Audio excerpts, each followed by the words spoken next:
The room around us disappeared, blinking out of existence for a moment before my mind had time to register the frame skip. My surroundings had been replaced. The walls were concrete, the air thick and wet, the only light coming from a single bare incandescent bulb hanging from the ceiling.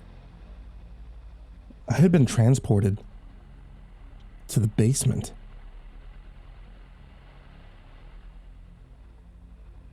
Coda the bear was gone now. In his place, or her place, is Coda a girl's name? There stood an upright wooden coffin. Before I even had time to say, "What the hell?" the scene had already been set in motion. The door of the casket creaked loudly open to reveal a woman, asleep standing inside with her eyes closed and arms crossed. So how does she open the door without her hands, anyway? I recognized her instantly. This was Bridget, or at least some version of Bridget. I almost averted my eyes because there was something undeniably creepy about watching an unconscious woman, especially one wearing nothing but a thinner-than-paper thin white gown. The way her outfit hugged her features like a second skin, she may as well have been wearing nothing at all. But before I could turn away, her eyes opened. Two burning red pupils immediately fixed on me. She uncrossed her arms and stepped forward, although the way she moved might better be described as floating. Her long red hair rippled behind her like light trail photography, obeying its own laws of physics. "Is he ready?" she asked, freezing in place a few feet in front of me, just out of smacking distance. Her strange accent was now far more exaggerated as she spoke. It exposed two elongated canine teeth. "I'm sorry," I said politely as possible. "Do you want to, borrow my jacket or something? It's, a little cold in here." "He's ready." The second voice came from behind my ear. I turned around to see Lauren, scantily clad in what can only be described as a dominatrix swimsuit. Black leather, fishnets, mascara, lipstick, and nothing else. "The mind flaying is complete. He has no idea where he is or what has happened. He's utterly confused." I absolutely agreed with the last thing she said. Everything else felt like gibberish. "Excellent," Bridget exclaimed. She was right behind me now, her hand wrapped around my torso, her fingers settling over my heart as she pulled me to her, pressing her cold chest against my back and whispering into my ear, "I've wanted this one since the moment he walked in." I stammered, Do you ladies know how much a polar bear weighs?" They both cackled. I could see that Lauren bore the same fangs as Bridget. I felt awkward as hell. Right then, the door to the basement stairs broke at the lock and slammed against the concrete wall. Jerry stood on the other side with a shirt covered in blood, a crossbow in his hands, and a look of gleeful madness in his eyes. The woman immediately stopped laughing.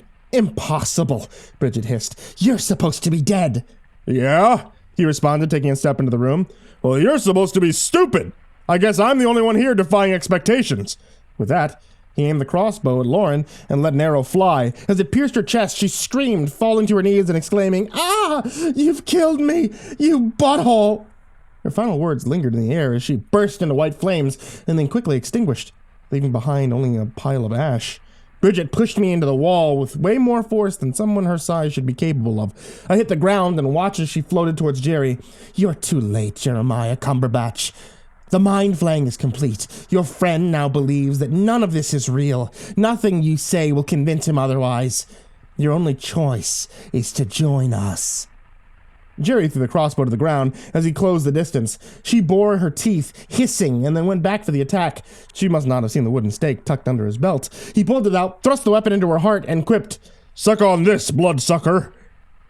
She wailed in pain as her skin burst into a brilliant white fire. I guess they should have been wearing a little more armor over their single vulnerable organ. But nobody asked my opinion, so I stretched and wiggled my extremities to test for any broken bones. My shoulder took most of the brunt force from the attack, but save for a nasty bruise, I couldn't complain. As I got up to my feet, Jerry ran up to my side and started shaking me like a human maraca. "Jack!" he shouted. "Are you okay? Talk to me, dammit!" I waited for him to stop shaking me before answering, "I'm fine." He smacked me and said, "Snap out of it!" I smacked him back as hard as I could. "Don't hit people, dude. We've talked about this." He brushed his hand against my cheek and asked, "Do you know where we are? Can you remember what's going on?" "Well," I looked around. "I think we're still trapped in Bedside Manor." I looked at the pile of ash on the floor, and then at the blood on Jerry's shirt. "However," I continued. I feel like I might have missed something. He grabbed me and shook me again. It's your mind. They flayed it. Who did? The vampires. Oh, okay. What? Here's what happened. Your name is Jack Townsend. I'm your best friend Jerry. I loaned you $10,000. Pay me back when you can. Then we went to the cross-country road trip until the car mysteriously broke down outside of the spooky manor. We came here to ask if we could use the phone, and then bam! Turns out this was just another one of them classic sexy vampire dens. I've been killing them all night. They captured you because they wanted to turn you into their Renfield sex slave. But the only way to do that was to erase your memories. He went to grab the crossbow off the floor. So you're telling me, I said, that I've been brainwashed by sexy vampires to believe that this was all just a simulation? Simulation? He repeated, pulling an arrow from the quiver slung across his shoulder and loading it into the weapon. You mean like the 1999 sci-fi classic The Matrix? No, more like He shoved the weapon in my hands. No time to discuss genre-defining cinematic masterpieces. We have to get out of here before the King Wolfgang recovers my garlic bazooka. It's a long story. Remind me to tell you later. He was already at the stairs when I stopped him with one simple question. What kind of pet does Lucy have? He turned around to see me aiming the weapon at his face. He blinked a few times and said, Easy there, Jack. You don't want to shoot me. I'm your friend.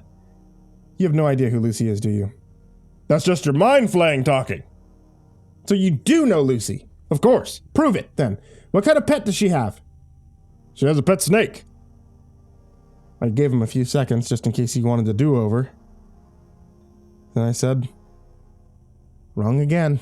Shit. I aimed for his foot, but the crossbows aren't nearly as intuitive as you might believe. The weapon went off about a half second after I expected it to, and the arrow ended up lodged in his knee. The thing calling himself Jerry put his hands on his lips, gave me an "Are you satisfied?" scowl, and then shook his head. The walls disappeared. I saw nothing but darkness, and then I opened my eyes to a blinding light. Blinding flashlight, to be exact. I could hear Hope's voice before I could even see. Pupils are equal and reactive, she said. I sat up, but she pushed me back down. Another pair of hands joined her, holding me in place on my back. The metal ceiling was only a few feet above me. The room was small. There was shelves on either side with individually wrapped packages. The air smelled like a strange combination of sterility, dirt, and copper. Interesting, I thought. This is something new. I was prone on some kind of slab, with Hope standing to my left, and I now realized the detective to my right. They were both dressed in matching blue uniforms, with a snake-wrapped staff of Hermes enabled on their left breast. I recognized it all too well as the symbol of a paramedic. Hope was holding a syringe in her hands. Not for long, though. The detective may have been shushing me and whispering for me to calm down, but I had no intention of letting a needle come anywhere close to me. I bent my good leg as far as it could go back and kicked Hope square in the face, sending her crashing onto the ground. That sounds impressive, unless you know that I was actually aiming for the syringe.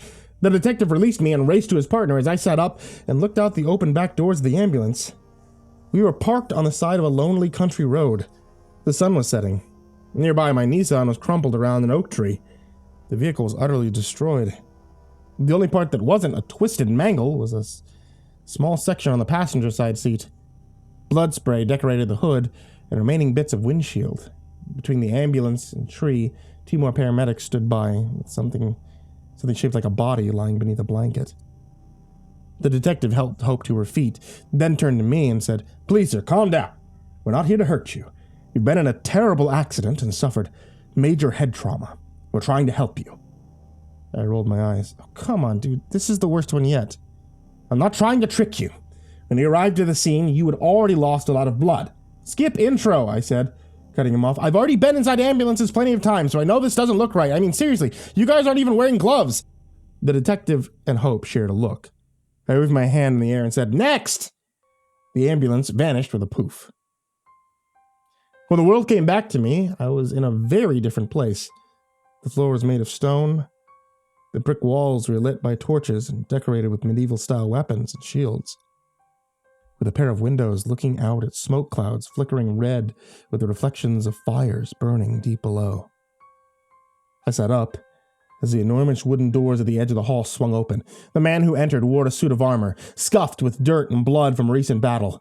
As soon as the doors closed behind him, he removed his helmet. Tobias. My lord, he said, looking at me for some reason. He took a knee before continuing. The undead army has reached the castle gates. Our warriors are prepared for their final stand. We await your command. I looked around the giant room, but we were the only two here. Why are you asking me? Oh shit, am I the king in this scenario? I mean, I guess that's a step up, but did you say undead army? At this point, I realized that I was also wearing a suit of armor.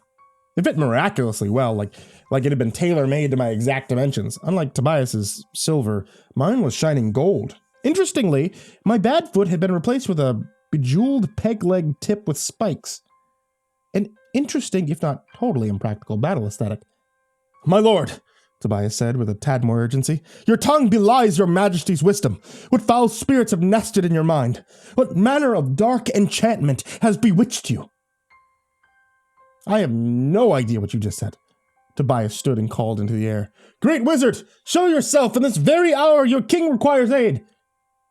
A purple burst of smoke took the form of an old man in a dark robe.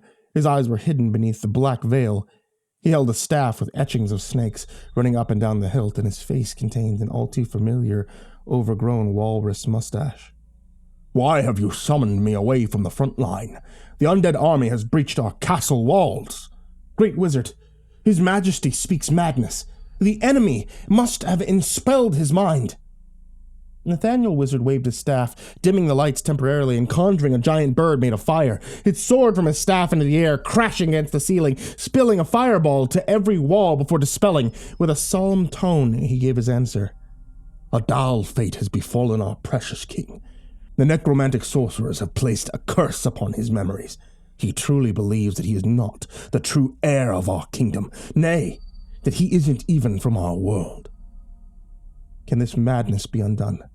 Tobias asked. I fear it may be too late, but there is hope. A counterspell is yet possible. At this moment, the door swung open again. Jerry raced in, covered head to toe in mismatched armor. Holy fucking shit! You guys, the goblins are here, and they're all, angry as fuck! These fuckers have, boomerangs made of human bones and shit! Have you seen this shit? This shit's crazy! He saw me and gave a quick nod of recognition. Yo, Jack, what's up? Tobias let out an annoyed grunt.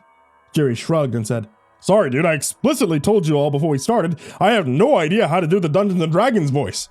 Tobias lowered his head and pinched the bridge of his nose. So, I said, maybe you guys overshot with this one?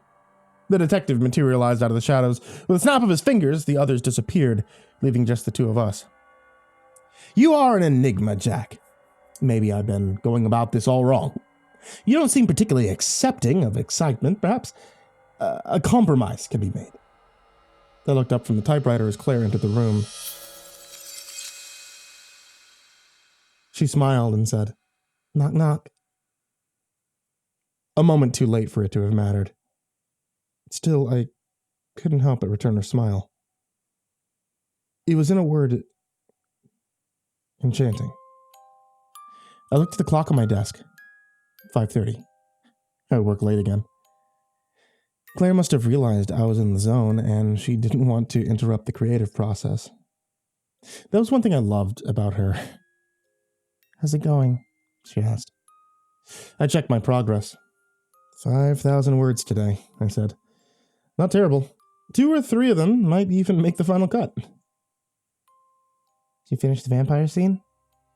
She asked, walking over to my side. Yeah, I answered, but you may not want to read it. I can't read any of your stories, she said before leaning in to give me a kiss. They're too weird for me. Fair. Let's pack it up for tonight, though. I need help in the kitchen. I left the story of Bedside Manor open in a Word document, even though I knew I probably wouldn't be returning to it for another few months. But that was fine, though. My publisher already told me, in no uncertain terms, that the concept had absolutely no merit whatsoever. My time would be better spent writing the scripts for car insurance commercials. That's where the big money is, he always said. We passed through the living room where the twins were sitting in front of a cartoon on Disney Channel, completely transfixed by whatever it was that the talking crow and kangaroo deer had to say to them. Claire stepped between them and the TV to get their attention. It's time to get ready for dinner, she explained in her mom voice. Your Aunt Lauren and Uncle Jerry are coming over. The kids cheered like lunatics, as if they didn't see Lauren and Jerry on a nearly weekly basis. As they raced into the bathroom, a thought occurred to me. A dark, sour thought, feeling like a scab being ripped off my brain. Claire looked at me, her piercing blue eyes registering the same thought at the same time. We both knew that we both knew. We talked over one another, stopping, then trying again. She laughed and insisted. No, you go first. I shrugged. None of this feels right. Yeah, she agreed. I know. I sighed. This has got to be the weirdest one yet. I mean, no offense. It's not you. I think you're cute and all. She smiled. Oh, I get it. You're ace as hell. She held out her hand. I took it in mine and shook it. Her grip was firm, professional, and totally platonic. I looked around for the emergency exit, but I couldn't find it. Instead, I saw my children staring up at me with sad, dead eyes. Daddy? They said in unison. Sorry, kids. It's nothing personal. They evaporated into puffs of smoke, and the world around me drained away, leaving nothing but the darkness of eternity. An unending void. What is this place? I asked. The void responded, putting the words into my head. Don't you understand? This place is whatever you wish it to be. You want this to be a secret government experiment so you can be the hero. You want to make this something that you hate so you can destroy it. You want this to be heaven so you can finally relax. This can be anything and everything you want deep down. All you have to do is play the game. Okay, I said. Good idea just struck me. Can we go back to the castle one again? Seriously. Whatever the void was, it seemed like it couldn't read my mind. Yeah, seriously. I had no idea what I was planning. The eternal nothing vanished in a poof. I was back in the castle. The enormous wooden doors at the end of the hall swung open. The man who entered wore a suit of armor, scuffed with dirt and blood from a recent battle. As soon as the door had closed behind him, he removed his helmet. Tobias. My lord, he said before taking a knee. The undead army has reached the castle gates. Our warriors are prepared for their final stand. We await your command. I command you to, I looked around to see if there was anything here to stop me. There wasn't. Hey, what's that over there? Tobias turned around to look over his shoulder at whatever I was pointing at. While he was momentarily distracted, I made a running break for the closest window. The last words I heard before diving out face first were, "My lord, no!" Just as expected, I was far enough off the ground to get the job done. In the distance, goblins and skeletons fought manifold knights clad in battle armor, but my focus was on the ever-approaching ground. I was weightless, falling, speeding towards the inevitable conclusion. They say that jumpers almost invariably regret their decision the moment they jump. My own experience was no exception, but it was the only thing I knew to do. The only way I could jolt my system. I've heard it a million times before. Dream logic. You can fall. You can fly. But you can never hit the ground or else you die in real life. That's why you always wake up before it's too late. See, it may have been an old wives' tale, but at this point, I didn't have anything else to lose. The earth came up to meet me, and because I could not stop for death, he kindly yada yada. My eyes shot open. I was awake. I was finally awake.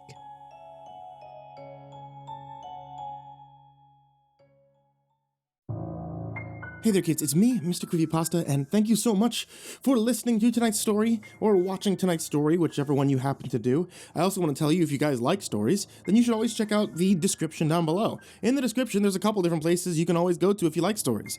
There's always books from new authors that I will feature at the beginning of the episodes, and the links are in the description, or there's my books. You can check out the Creepypasta Collection Volume 1 and Volume 2, and they're linked in the description down below, and they come from some of the greatest authors I've worked with throughout the entirety of my career. Especially, I wanted to give a big thank you to Jordan Alexander Sanchez, Mr. Thud, Ken Lando Higuchi, Chompski, Bobby Carmen, Nico kaeo, Tristain Pelton, Chase Burnett, Deanna Kraus, King Hades F13, Unknown Nobody, Joshua McMeekin, Michael Scarborough, Kazan, this is my real name, no shit, Jason VB Wilson, Infernal One, Little Wolf Gaming, JimboTheHutt, Caspian, Jordan Nells, Hades' nephew, Jordan Wayne Deckard, Randy Leipe, Ann Charron, AcidSystem, Mike Bullock, Prozac and Pancake Appreciation Society, Brian Ark, Cryptic Nightmares, Shadow Morningstar, Someone You Love, S-Man, Kieran the Sloth, Thomas Burgett, Liam Newman, Sky Harbor, Caleb Dougal, Nina Smith, Rafael Rodriguez, The Ginger Bros, Aaron Stormcrow, Daniel Paulson, and CoryxKenshin. Thank you guys so much for being supporters on Patreon. You guys are seriously the MVPs, as well as everybody who's listed down there in the description down below. I hope all of you have enjoyed the stories with me, and sweet dreams.